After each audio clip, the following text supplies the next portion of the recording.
কিন্তু স্যার, এটা দুর্ভাগ্যজনক বিষয় যে আমাদের রাজ্যের আজ কয়েক বছর হয়ে গেল এই বিধানসভাতে একাধিকবার আলোচনা হলো একটা অন্যতম নির্বাচিত সংস্থা এডিসি এলাকার ভিলেজ কমিটি, যে বিষয়টা নিয়ে এখন আদালতে যেতে হয়েছে, সেখানে ভিলেজ কমিটি নির্বাচন হচ্ছে না। কি এমন বিষয় আমাদের রাজ্যে যে নির্বাচন করবার মতো পরিবেশ কি নেই? এমন তো অবস্থা না। তাহলে বছরের পর বছর যায়, সেখানে এডিসি একটা আমাদের রাজ্যের বিরাট এলাকা নিয়ে গঠিত, সেই এলাকার মানুষের একটা অন্যতম গণতান্ত্রিক ভাবে নির্বাচিত সংস্থা ভিলেজ কমিটি, সেটা নির্বাচন হচ্ছে না। এই বিষয়টা যদি মাননীয় রাজ্যপাল মহোদয়ের সেই ৯৯ নম্বর প্যারায় এই বিষয়টাও সেখানে উল্লেখ করতেন, তাহলে আমরা মনে করি এই বক্তব্যটা আরো বেশি সমৃদ্ধ হতো, সংহত হতো। লোকসভা, বিধানসভা, তারপরেই এই Tripura tribal areas autonomous district কাউন্সিলের তার গুরুত্ব, এটা শুধু এডিসি এলাকার জন্য নয়, গোটা ত্রিপুরা রাজ্যের বিকাশ যদি আমরা ঘটাতে চাই, এটা আমাদের মাননীয় মুখ্যমন্ত্রী মহোদয়ও বলেন না তা নয়, কিন্তু স্যার এই Tripura tribal areas autonomous district সম্পর্কে একটা শব্দ উচ্চারণ হয়, তার মধ্য দিয়েই যে সরকারের দুর্বলতা এই অঞ্চলে, রাজ্যের পশ্চাৎপদ অংশ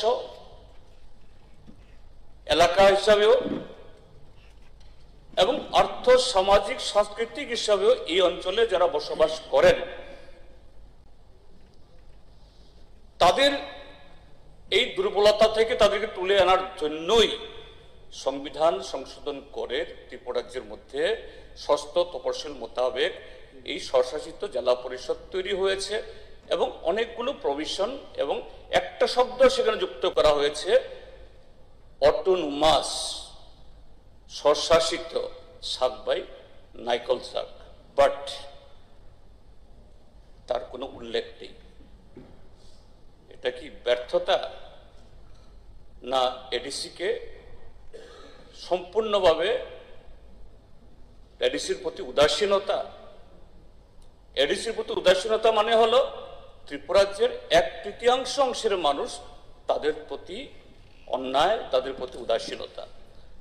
স্যার, এখানে মাননীয় বিরোচিত বাবু বলেছেন এবং মাননীয় নির্মল বিশ্বাস মহোদয় বলেছেন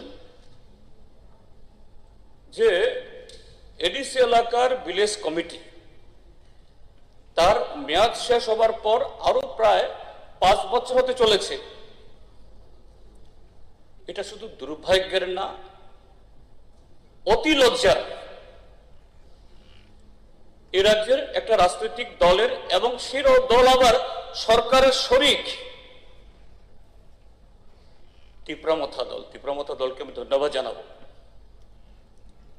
তারা শরিক দল হয়েও শরিক দলের এই অযাচিত, অগণতান্ত্রিক, অসাংবিধানিক ভাবে এই তাদের দৃষ্টির কারণে সুপ্রিম কোর্ট অবধি যেতে হয়েছে। এটা সামগ্রিক ব্যর্থতা নয়,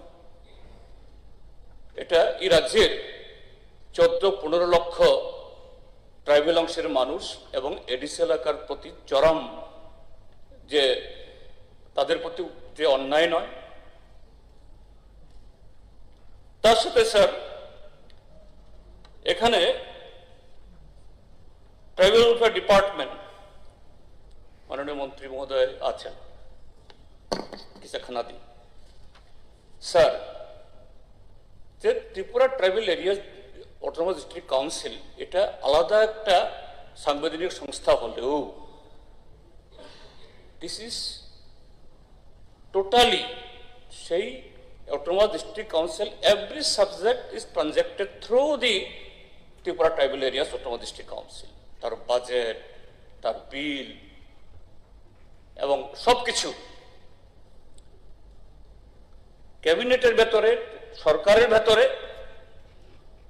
according to the rules of the business, Tribal Welfare Minister is the custodian of the Tripura Tribal Areas Autonomous District Council. তিনি সরকারকে এই এডিসির সমস্ত জ্বালা যন্ত্রণা সুখ দুঃখের কথা অবহিত করবেন। তিনি যে সরকারের ভিতরে, ক্যাবিনেটের ভিতরে টিটিএডিসির হয়ে তিনি ফাইট করবেন। কিন্তু স্যার, আমার মনে হয়েছে, এই মাননীয় মন্ত্রীকে খুব বিনয়ের সাথে বলবো, তিনি এই ক্ষেত্রেতে তার দায়িত্ব পালনে সম্পূর্ণভাবে সেই জায়গাতে উদাসীন।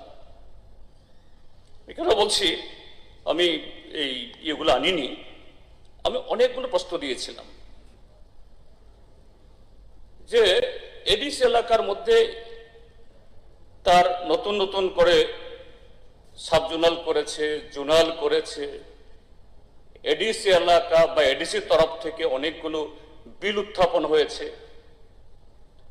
এডিসি এলাকা বলছে বারবার তারা এডিসি তরফ থেকে তারা টাকা পাচ্ছে না। What is the status of this matters? Sir,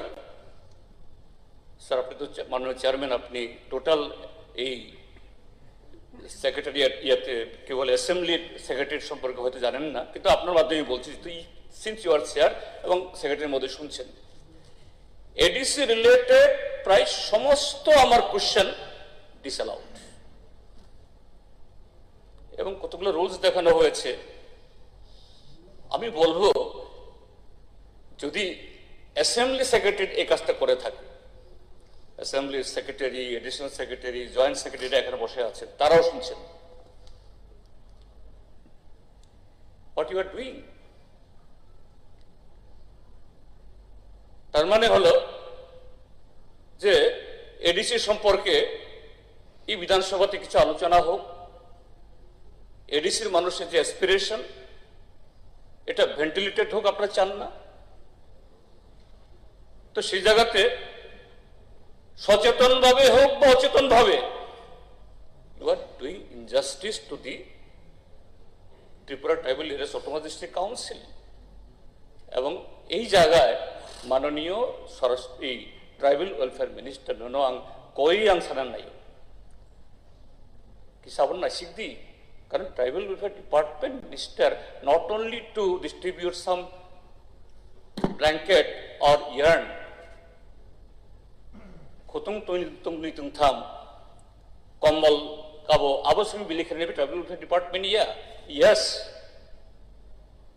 tribal welfare department এটাও করবে, কিছু স্টাইপেন্ডও বিলি করবে, কিন্তু tribal welfare department is the custodian of the rights of the adivasi people, tribal people in this state, on the question of the land, on the question of their rights, on the question of their language, on the question of the script, everything.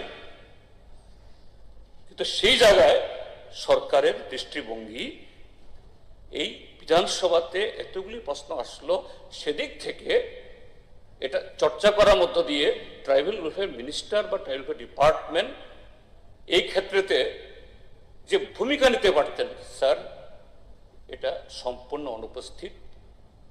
আমি গভীরভাবে দুঃখিত, এটা বাঞ্ছনীয় না, এটা হওয়া উচিত না। এবং এই কারণেই আমি অন্যরা যেভাবে বলেছে সেভাবে বলতে চাই না। এই যে মাননীয় বিরোধী সেনা মহোদয় বলেছেন যে এডিসি নির্বাচন আসছে, আজকে হয়তো ঘোষণা হবে, আমি গতকাল দেখেছি আজকে 4টা নাকি ঘোষণা হবে, কিন্তু তিনি তার আতঙ্কের কথা বলছেন না। কেন বলছেন? যেভাবে এই এডিসি নির্বাচনের প্রচারে গিয়ে আমাদের রাজ্যের সর্বোচ্চ সাংবিধানিক পদে যিনি আছেন তার তরফ থেকে এবং অন্যদিকের তরফ থেকেও হয়তো কেউ কেউ বলতে পারেন এতে তো আপনাদের সুবিধাই হয়ে গেল, যে না, হ্যাঁ অবশ্যই হয়তো কেউ কেউ মনে করতেই পারেন, কিন্তু সামগ্রিকভাবে for the health of a democracy, for the health of the states. আমাদের সোশিও কালচারাল, ইকোনমিক্যাল, পলিটিক্যাল স্টেবিলিটির জন্য এরকম পরিবেশ হওয়া কি বাঞ্ছনীয়? সেই কারণেই এই এনিমিটি, সেই কারণেই এই লগারহেডিং, এই কনফ্লিক্ট। এটা কোথায় গিয়ে পড়বে, আবার কম্প্রোমাইজ হয়ে যাবে কিনা, এটা পরে, এটা এখানের বিষয় না। কিন্তু যা হয়েছে, যা ডেমনস্ট্রেশন হচ্ছে, এটা তো বাঞ্ছনীয় না। এবং এটা এই সমস্ত উদাসীনতার কারণ থেকে এগুলো হচ্ছে, এগুলি এড়ানো উচিত। সরকার যেন এগুলো সম্পর্কে আগামী দিনগুলোতে আরো সতর্ক হন, আমি সে অনুরোধ করব।